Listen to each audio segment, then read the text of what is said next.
Hello everyone and welcome to Through the Wire. We discuss all the hottest stories in sports straight from the headlines. I'm John Paul Salamanca, this is Edwin Lena, and Ed, let's take a look at what's going on in the NFL next week. Well, playoffs are coming here. They're just right around the corner. Eagles crapped the bed on Sunday and pretty much allowed the Cowboys to take the top spot in the NFC East. They got a big game coming up against, weirdly enough, the lowly Redskins. You just finished getting beat by the Giants this week. So, obviously the Eagles are still pretty much still in the hunt for the NFC East top spot. They just came off a big loss to the Cowboys, but then again the Redskins are also still kind of reeling. But at this point, given the hotter two of the teams, I'm going to go with the Eagles on this one.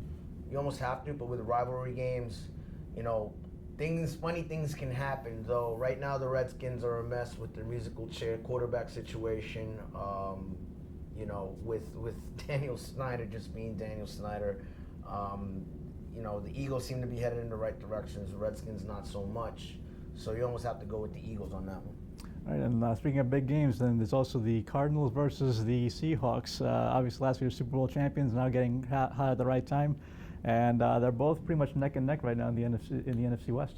It's a very important game for both teams. Both teams are looking for a bye, possibly whoever takes this division. The game's in Arizona, which is a big help for Arizona, considering that Seattle is a lot stronger at home than they are on the road. And Bruce Arians, it's amazing the job that he's done considering the musical chairs quarterback situation they've had as well, and still managed to maintain the level of excellence they've been playing at the moment. I'm going to go with Seattle on this one. I feel like the Temple of Boom is peaking at the right time. I think they're going to take advantage of the quarterback situation in Arizona. Even if it is a road game, I feel like this is where the championship pedigree will come into play for Seattle. Definitely, and one more hot game coming up is going to be the Indianapolis Colts and Dallas Cowboys. I mean, Andrew Luck versus Tony Romo, as far as quarterback matchups, it's pretty good. It's an exciting matchup as far as quarterbacks. I mean, you got two pretty much glamour quarterbacks in Andrew Luck and Tony Romo going head-to-head. And a key game for both of them, as we mentioned earlier in the NFC East, it's not much separating the Cowboys from the Eagles. And with the Colts, I mean, they're trying to get home field advantage, at least one game. They're trying to get a bye. They're only a game behind the Broncos. They're only a game behind the Patriots. So they have to maintain pace on that. They pretty much got their division locked. So it's more about playoff positioning, and with home field advantage being so important in the postseason, they really need this win. I'm going to go with the Colts on this one. I feel like Dallas showed some flaws in that game, in that Sunday night game against the Eagles, almost giving up that lead. Colts are rolling right now, and I'm just going to go with them. All right, and moving on to NBA action. Carmelo Anthony and Kobe Bryant making the headlines for apparently not getting along with their teammates. I mean, have you seen the way their teams are built? I mean, in Kobe's situation, he's dealing with a lot of young players that quite honestly don't know how to win. Nick Young, quote-unquote, Swaggy P, has a shot selection of J.R. Smith, which is not a compliment. Jeremy Lin's been benched for Ronnie Brewer, who Ronnie Brewer has only started in a 10-year career, he's only started 30-something games. They're a mess, and for a guy of Kobe's caliber who's used to winning, this has got to be frustrating for him. As far as Melo, I mean, I think it's more a regret of he's signing into this team.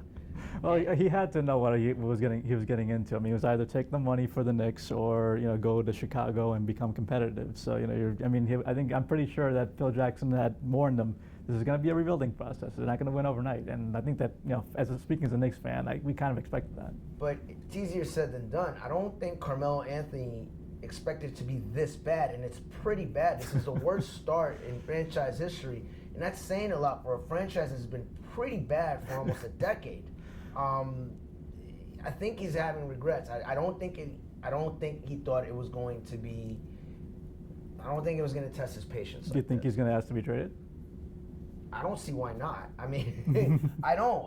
It just, yeah, they got cap room coming in, but if they keep losing at this pace, who are they going to attract outside of, you can't say we're on the come up when you're not winning games even in a close fashion. They're getting blown out at points, and they're losing to teams that they have no business losing.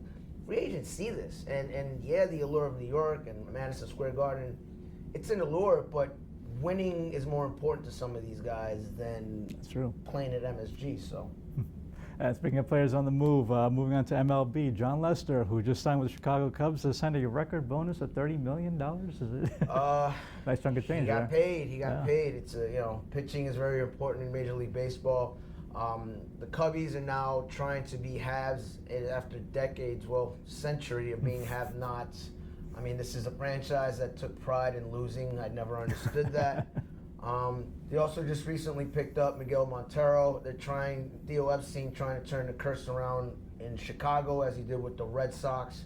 It's going to be tough considering they have the Pirates who've been to the playoffs. They got St. Louis who's been to the World Series. It's not the easiest division on our planet, but getting Lester is a big deal. I mean, and you got other teams like the Dodgers. Their pitching is just ridiculous. So it's going to be interesting to see where the Cubs are going to fit in this, considering all the spending that they're doing. Indeed, and that wraps up this edition of Through the Wire. Remember to tune in next week for more, and to continue the conversation, remember to log on to LatinPost.com.